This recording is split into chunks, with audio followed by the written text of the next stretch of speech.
கலைஞர் தொலைக்காட்சி நேயர்களுக்கு நலமுடன் வாழ என்ற நிகழ்ச்சியில் இந்த யோகாசன நிகழ்ச்சியை தொகுத்து வழங்குவது குமாரி லக்ஷ்மி ஆண்டியப்பன். இன்றைக்கி நம்ம இந்த சூரிய நமஸ்கார பயிற்சி, நம்ம எத்தனையோ பயிற்சிகள் பண்ணுறோம். ஆனால் அந்த சூரியன் தான் நமக்கு கண்கண்ட தெய்வம். நம்ம பார்க்குற கடவுள், டெய்லி நம்ம காலையில் எந்திரிச்ச உடனே நமக்கு பார்க்குற கடவுள் நமக்கு சூரியன் தான். இந்த சூரியன் மூலமாக தான் நமக்கு எல்லா சத்துக்களும் உடம்புல கிடைக்குது. நம்ம எத்தனை பேர் அதை நமஸ்காரம் பண்ணுறோம்? ஸோ நீங்கள் வேறு எதுவுமே பண்ண வேண்டாம். சூரிய நமஸ்காரம் பண்ணி நம்ம பிராணாயாமா பண்ணாலே நம்ம பாடியில் அந்த நோய் எதிர்ப்பு சக்தி நிறையா கிடைக்கும். நம்ம சூரியன் முன்னாடி டெய்லி காலையில் ஒரு 10 நிமிஷம் நம்ம இந்த நமஸ்கார பயிற்சியை பண்ணணும்.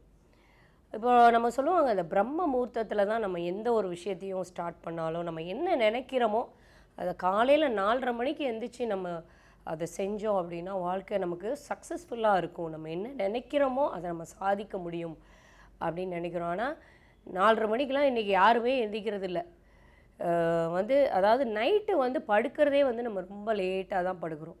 ஒரு 11 மணி ஆகிடுது. இன்றைக்கி வீட்டில் எல்லா வேலையும் முடிச்சுட்டு லேடிஸும் சரி ஜென்ஸும் சரி ஐடி ப்ரொஃபஷனில் இருக்கிறவங்க எல்லாம் தூங்கி அப்புறம் எப்படி 4:30 மணிக்கு எழுந்துக்க முடியும்? நான் பாட்டுக்கு சொல்லுவேன், நீங்கள் நைட்டு 8 மணிக்கெலாம் தூங்கிடணும், 7 மணிக்கெலாம் சாப்பிட்றணும் அப்படின்னா அது இன்றைக்குள்ள காலகட்டங்களில் அது சாத்தியப்படக்கூடிய விஷயமே கிடையாது. சரி, நீங்கள் ஒரு 4:30 மணிக்கு எழுந்திக்க வேண்டாம், அட்லீஸ்ட் ஒரு 6 மணிக்காவது எழுந்திரிச்சு அந்த சூரிய பகவான் முன்னாடி இந்த சூரிய நமஸ்காரத்தை கண்டிப்பாக பண்ணணும். நம்ம பெரியவங்க பண்ணுறமோ இல்லையோ, இந்த சின்ன பசங்களையாவது டெய்லி சூரிய நமஸ்காரம் பண்ண வச்சுட்டே இருந்தோம் அப்படின்னா அவங்க உடம்புல அந்த நோய் எதிர்ப்பு சக்தி, முக்கியமாக அவங்களுக்கு அதுதான் இப்போ உள்ள பசங்களுக்கு இல்லை, நோய் எதிர்ப்பு சக்தியை நம்ம டெவலப் பண்ணிக்க முடியும். ரெண்டாவது, எந்த ஒரு சின்ன சின்ன ஒரு காய்ச்சல், தலைவலி, வயிற்று வலி இந்த மாதிரி விஷயங்கள் கூட அவங்கள தாக்காது. இப்போ நம்ம எவ்வளோ தான் ஃபுட்டில் ரொம்ப கேர்ஃபுல்லாக இருக்கும், தண்ணி குடிக்கிறதுல எங்கே போனாலும் நம்ம ரொம்ப கேர்ஃபுல்லாக தான் இருக்கும். ஆனால் ஏதாவது ஒரு இன்ஃபெக்ஷன் நம்ம எப்படியாவது வந்துட்டே தான் இருக்குது. ஸோ இந்த இன்ஃபெக்ஷன்ஸ் வராமல் இருக்கிறதுக்கு தான் இந்த மாதிரியான பயிற்சிகள். நம்ம நோய் எதிர்ப்பு சக்தியை கூட்டுறதுக்கோ மெயின்டைன் பண்ணுறதுக்கோ ஏதாவது மாத்திரை மருந்துகள் இருக்கா சொல்லுங்கள்? அதுக்கு எந்த மாத்திரை மருந்துகளுமே கிடையாது. நீங்கள் இப்போ மெடிக்கல் புக்கை எடுத்து பார்த்தீங்க அப்படின்னா அந்த ஆஸ்மா, வீசிங், அலர்ஜி, சைனஸ் இந்த மாதிரி இதுக்கு எல்லாத்துக்குமே கடைசியில் ஒரே சொல்யூஷன், நீங்கள் ப்ரீதிங் எக்ஸசைசஸ் அண்ட் பிராணாயாமா அப்படின்னு தான் கொடுத்துருவாங்க. ஸோ இதுக்கு அந்த மாத்திரை மருந்துகளோடு இதையும் நீங்கள் எடுத்துக்கோங்க, இதையும் சேர்த்து பண்ணுங்க அப்படின்னு தான் டாக்டர்ஸ் சொல்கிறது. சூரிய நமஸ்காரம் எப்படி பண்ணலாம் அப்படிங்கிறத இன்றைக்கி பார்க்கலாமா? நமஸ்காராசன். கையை அப்படியே மெதுவாக மேலே தூக்கி கைகளை நெஞ்சுக்கு நேராக கும்பிட்ட நிலையில் கை உள்ளங்கையில் நல்லா ப்ரெஷர் கொடுத்து உங்களோட மனசை ஒரு நிலைப்படுத்தி முதல்ல நம்ம சூரியனை நமஸ்காரம் பண்ணுறது நமஸ்காராசன். கண்ணை மூடி அப்படியே நார்மல் ப்ரீதிங்கில் ஒரு 2 தடவை. இப்போ அடுத்த நிலை பிரயாசன். காலை கொஞ்சம் அகலமாக வச்சுக்கோங்க. கைகளை அப்படியே மேலே தூக்கி பின்பக்கமாக வளையணும். எந்த அளவு வளைய முடியுமோ அந்த அளவுக்கு வளைஞ்சால் போதும். இந்த பொசிஷனில் அப்படியே ஸ்டே பண்ணணும். இந்த பொசிஷனில் நீங்கள் வளையும் போதே மூச்சை உள்ளே இழுத்த நிலையில் அப்படியே பின்னாடி வளையணும். இப்போ இதுக்கு 3வது நிலை பாதஹஸ்தாசனம். மூச்சை விட்ட நிலையில் அப்படியே ஃபார்வர்ட் பெண்டிங், முன்னாடி பெண்ட் பண்ணுங்கள். நெத்தி முட்டியை தொடணும். 3வது நமஸ்கார நிலை பாதஹஸ்தாசனம். 4வது நிலை அஸ்வ சஞ்சாலாசனம். ஒரு கால் முன்னாடி ஒரு கால் பின்னாடி.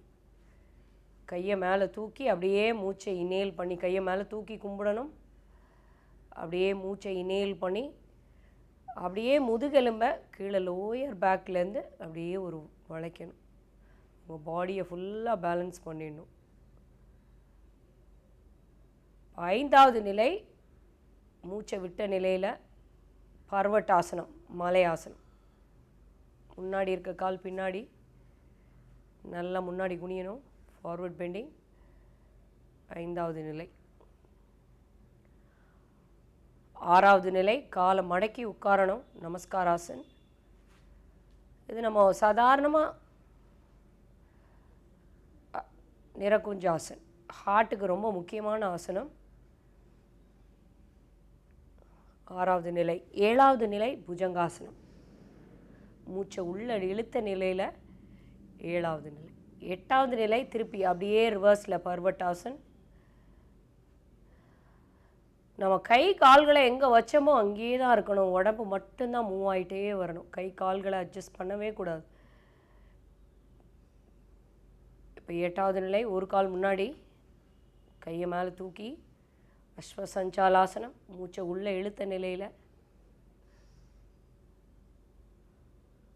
அடுத்தது பாதகஸ்தாசனம். 10 ஃபார்வர்ட் பெண்டிங். மூச்சை விட்ட நிலையில் இருக்கணும். மூச்சை உள்ளே இழுத்த நிலையிலேயே அப்படியே பிரயாசனம். அப்படியே நமஸ்காராசனம். நல்லா சத்தமாக 2 மூச்சு. அப்படியே கீழே பத்மாசனம் போட்டு உட்காருங்க. இப்போ ஃபஸ்ட்டே நீங்கள் இந்த சுவாச பயிற்சியோடு இதை பண்ணாமல் முதல்ல அந்த ஆசன நிலைகளை ஞாபகம் வச்சுக்கிட்டு அதுக்கப்புறம் கொஞ்சம் கொஞ்சமாக சுவாச பயிற்சியோடு பண்ணிங்கன்னா உங்களோட அந்த பிளட் ஃப்ளோ வந்து ஈவனாக இருக்கும், எனர்ஜி லெவலும் வந்து நார்மலாக இருக்கும். ஸோ இதுக்கப்புறம் இதில் அடுத்த ஸ்டேஜஸ் இருக்குது. இதுலேயே மந்த்ராஸோடு பண்ணுறது, இதுலேயே சுவாசத்தை வேறு மாதிரி விட்ட நிலையில் பண்ணுறது, இந்த மாதிரி நிறைய நிலைகளில் நம்ம இந்த சூரிய நமஸ்காரத்தை பண்ணலாம்.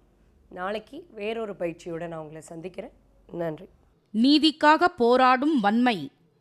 நீதிக்காக போராடும் வன்மையை கண்ணகி பாத்திரம் காட்டுகிறது. நீதி தவறினால் நெஞ்சு எத்தனை குலுங்கும் என்பதனை விளக்குவதே நெடுஞ்செழியன் பாத்திரம்.